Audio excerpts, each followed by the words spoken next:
बिस्मिल्लाहिर्रहमानिर्रहीम। Welcome to my YouTube channel Aamir Shakoor. आज हम बात करेंगे पेटी कैश के बारे में।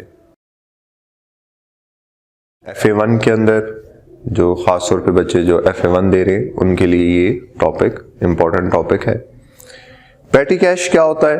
सबसे पहले पेटी कैश वो स्मॉल अमाउंट ऑफ कैश है जो बिजनेस अपने पास रिटेन करता है अपनी डेली एक्सपेंसेस के लिए। जो रूटीन एक्सपेंसेस हैं, छोटे मोटे एक्सपेंसेस हैं, उनके लिए जो कैश बिजनेस अपने पास रिटेन कर रहा है उसे हम क्या कहेंगे? पेटी कैश कहेंगे। अब इसकी एग्जांपल ये देखें, लेट्स सपोज आपके पास, मैं कॉलेज में पढ़ा रहा हूँ, कॉलेज में मार्कर चाहिए। तो ऐसा तो नहीं है कि जो कैशियर के पास मैं जाऊँ या मैं मैनेजमेंट के पास जाऊँ और वो जो अकाउंटेंट है वो एक चेक लिख के दे और वो बैंक में जाए और बैंक से 25 रुपये या 30 रुपये वो विड्रॉ करे और वहाँ से मार्कर लेके। ऐसा नहीं होगा। तो हमारे पास एक पहले से कैश मौजूद होता है जिससे आपने कोई भी छोटा मोटा एक्सपेंस करना है तो वो उस कैश से, जिसका नाम क्या है? पेटी कैश है, वो पेटी कैश से पे कर दिया जाएगा। अब पेटी कैश के अंदर दो तरह के सिस्टम्स होते हैं। एक को हम कहते हैं इम्प्रेस सिस्टम और एक को हम कहते हैं नॉन इम्प्रेस सिस्टम।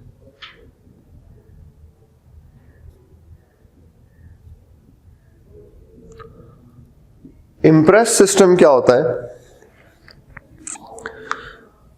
इसकी एग्जांपल मैं अक्सर क्लास में दिया करता हूं कि देखें, अगर किसी बच्चे को पॉकेट मनी मिलती है और उसे पेरेंट्स ने कहा कि एक वीक का 1000, और एक वीक किसी वजह से वो बच्चा घर पे ही रहा, वो कॉलेज में क्लास लेने नहीं गया, और जब नेक्स्ट वीक आया तो उसने अपने पेरेंट्स से फिर 1000 रुपए का मुतालबा किया।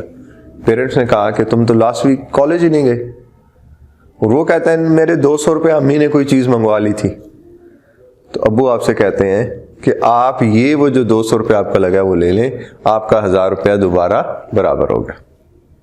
तो ये जो काम हुआ है इसे क्या कहते हैं? ये इम्प्रेस सिस्टम। यहां पे आपके पास जो अमाउंट है वो कभी भी इम्प्रेस अमाउंट से ज्यादा नहीं हो सकती, कभी भी अमाउंट आपकी 1000 से ज्यादा नहीं होगी। अब जो भी इम्प्रेस्ड अमाउंट होगी, लेट्स सपोज 1000 है, उसमें से आप जितना इस्तेमाल कर लेंगे तो जो बाकी कैश इन हैंड होगा, आपको जब भी पैसे दिए जाएंगे तो वही पैसे दिए जाएंगे जो आपने इस्तेमाल किए हैं। जब हम इस्तेमाल करते हैं तो हम इस 200 के क्या बनाएंगे? एक्सपेंस वाउचर्स बनाएंगे। और इसकी डबल एंट्री क्या होगी? ये जरूर एग्जामिनर पूछता है, credit petty cash, credit petty cash, debit expense.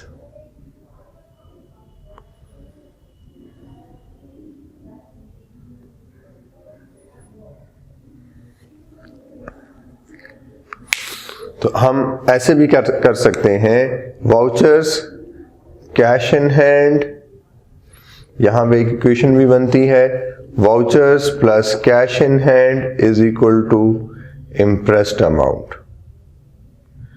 Impressed amount भी कहते हैं, ओपनिंग फ्लोट भी कहते हैं।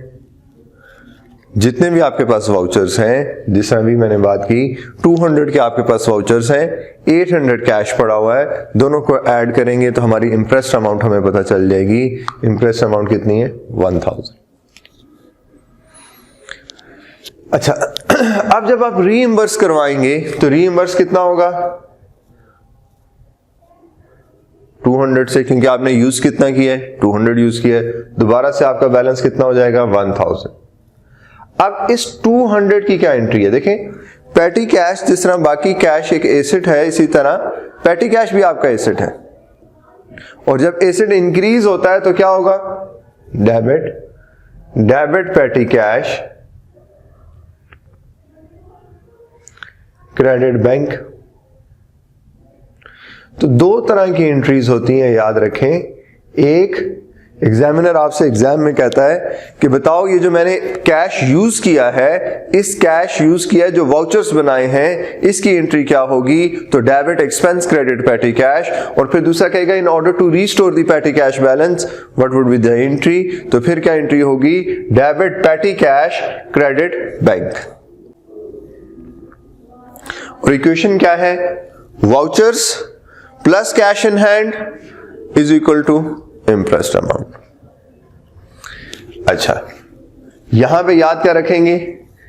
जब भी हम रीइंबर्स करते हैं या रीस्टोर करते हैं पेटी कैश को, तो up to fix amount, up to fix amount. हमारा कैश कभी भी 1000 से ज्यादा नहीं हो सकता।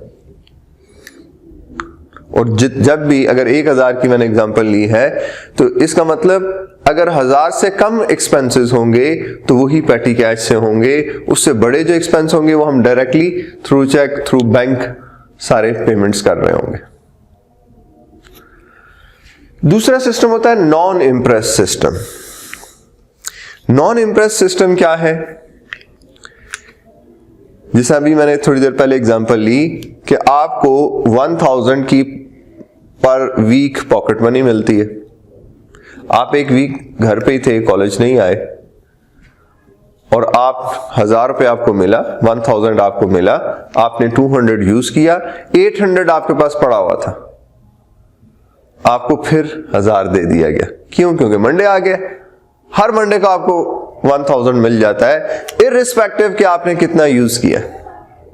तो ऐसे सिस्टम को कहते हैं नॉन इम्प्रेस सिस्टम। यहां पे जब भी रीइंबर्स होगा तो रीइंबर्समेंट बाय फिक्स अमाउंट,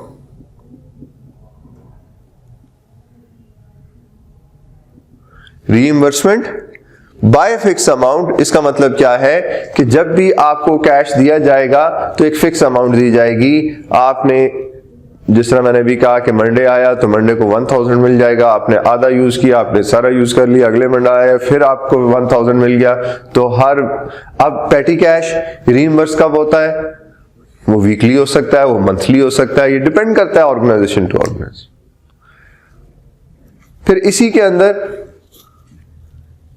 एक कंसेप्ट ऑथराइजेशन का भी है कि जब हम वाउचर्स बनाते हैं तो उसमें ऑथराइजेशन भी जरूरी होती है। ऑथराइजेशन क्यों जरूरी होती है?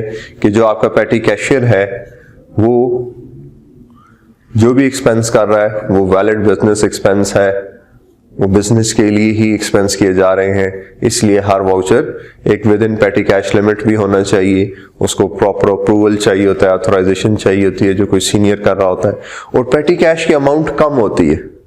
कम इसीलिए रखी जाती है कि अगर आप ज्यादा कैश अपने पास रिटेन करेंगे तो थेफ्ट के चांसेस, चोरी होने के चांसेस, फ्रॉड के चांसेस बढ़ जाते हैं। तो इस वजह से ऑर्गेनाइजेशंस में जो पेटी कैश होगा वो वैसे तो ऑर्गेनाइजेशन के साइज को देखते हुए, उसकी रूटीन को देखते हुए वो पेटी कैश देखा जाता है, बट वो एक स्मॉल अमाउंट ऑफ कैश होगी। ये बाकी एसेट्स की तरह, जिस तरह कैश हमारे पास एसेट है तो पेटी कैश भी हमारे पास एसेट होगा। अगर इंक्रीज होगा, जब इंक्रीज कब होगा? जब हम रीइंबर्स करेंगे तो debit petty cash credit bank, और जब हम एक्सपेंस करेंगे तो debit expense credit petty cash. दो तरह के सिस्टम्स की हमने बात की, impress system and non imprest system. Non imprest system में हमने कहा था कि जब भी आपको रीइंबर्समेंट होगी बाय फिक्स अमाउंट होगी, और इम्प्रेस सिस्टम के अंदर जितना आप एक्सपेंस करेंगे, जितना आप कैश यूज करेंगे, वही आपको क्या मिलेगा? वही आपकी रीइंबर्समेंट होगी।